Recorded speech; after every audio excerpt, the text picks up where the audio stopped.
고양 저유소 화재 당시 풍등이 잔디밭에 떨어져 이 탱크 폭발로 이어지기까지 18분이나 걸렸지만 대한송유관공사는 이를 인지하지 못했던 것으로 나타났습니다. 탱크 외부에는 화재를 막을 그 어떤 시설도 없었던 것으로 드러났습니다. 취재기자 연결해 자세한 내용 알아보겠습니다. 최민기 기자. 네, 경기 고양경찰서에 나와 있습니다. 네, 일단 오늘 앞서 있었던 경찰 수사 결과부터 정리해 주시죠. 네, 경찰은 오늘 오전 10시 이곳 경기 고양경찰서에서 이 기자회견을 열고 수사 결과를 발표했습니다. 이 현장에서 이 화재를 일으켰던 당시 CCTV 영상과 또 풍등 모습도 공개를 했는데요. 이 자세한 내용 이 CCTV 화면 보면서 말씀을 드리겠습니다. 이 화면에 화재가 있었던 지난 7일 경기도 고양시 대한송유관공사 경인지사 조유소 인근의 공사 현장입니다. 이 한 남성이 다급하게 뛰어오는데요. 이 근처 터널 공사장에서 근로자로 일하고 있던 화재 피의자 27살 스리랑카인 A씨입니다.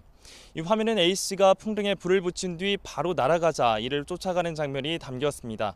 A씨는 전날 인근 초등학교에서 날린 풍등이 공사장에 떨어진 것을 보고 이 호기심 삼아 불을 붙였는데 너무 빨리 날아가 잡지 못했다고 진술을 했습니다.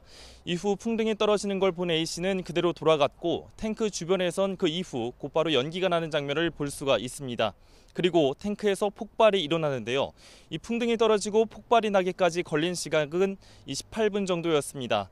경찰은 A씨가 주변에 저유소가 있다는 사실을 알았고 조금만 주의를 기울이면 불을 막을 수 있었다고 판단해 중실화 혐의를 적용해 구속영장을 신청할 방침입니다.